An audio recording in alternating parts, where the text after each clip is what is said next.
It feels weird with you here, you know? Like, it's just... Why? Are you shy? Yeah! I've seen you, but like... Can you block viewers?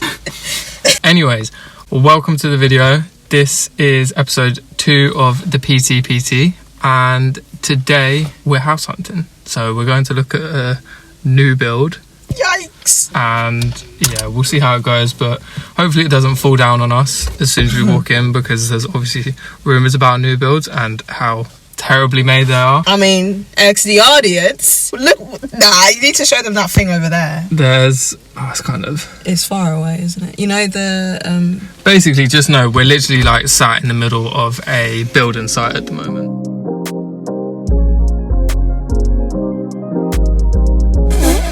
It was shit. So the house was awful, but it was good to go look around because, I don't know, it was just shockingly bad. It was awful. The rooms are really small. Right. We're quite disappointed. We've looked at a couple of different houses now, and this is one of the first new builds that we've looked at. And hopefully the last, because I'm not going to lie. Downstairs? Yeah. I thought about showing you the plans, but I'm just going to put a picture of what one was supposed to look like. The dimensions on it is like, wow, these bedrooms could be really good. You think for like 300 grand, like, you get your money's worth. Oh, we're going to tell them what price range we're looking at now.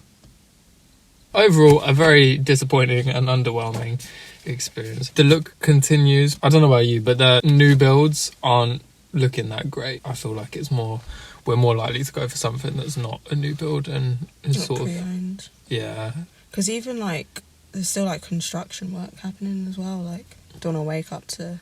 Yeah, that was another thing, actually. I think I mentioned it in the clip beforehand, but, like, you'd literally be waking up to a building site. Not preferable, but, like I say, the look continues, and we will hopefully find something that we both love.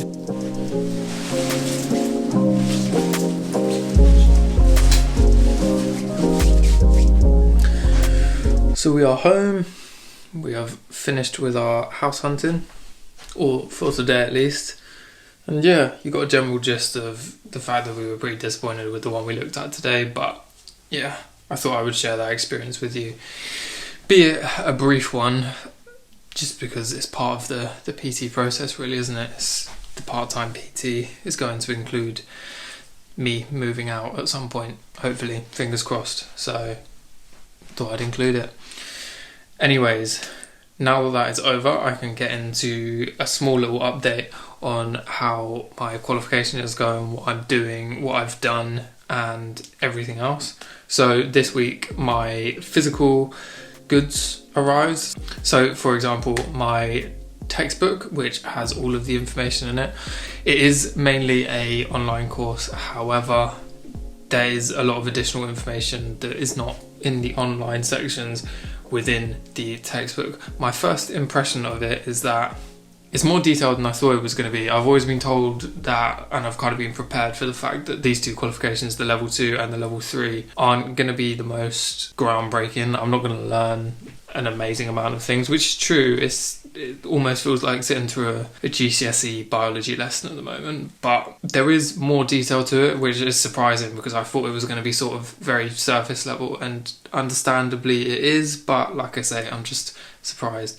The main reason why I'm surprised is because there is so many people out there that I feel like hate on the qualification and say that it doesn't teach you anything at all. And I don't think that's the case. I think that's the case of it wouldn't take you too much to be able to pass the exam. And that's understandable. Like, you'd revise up to the point of wanting to pass an exam, wouldn't you? But how I feel about it is I'm going to try and make the most out of all of the information because, I mean, let me show you actually. So this is what I've got, and it has a level 2 certificate. So yeah, it has that whole textbook in there, which obviously has a lot of information. And I feel like if you actually dig into all the information and instead of trying to just pass the exam and get the qualification and instead try and sort of absorb all of that information, you'll kind of be better off for it. And I feel like maybe that's what's missing with a lot of PTs. That's me judging from the outside. I'm hating from outside the club and I can't even get in at the moment. I don't see how you can hate from outside of the club. You can't even get in. Leg out. But yeah, I'm just going to try and make the most out of this qualification because although it may be sort of surface level, it may not have that much technical information in it, I still feel like there's a lot of value that I can get out of it. So I'm going to try and get as much value out of it as possible. I paid a lot of money for it. Why would I not try and get a lot of value out of it for my future clients?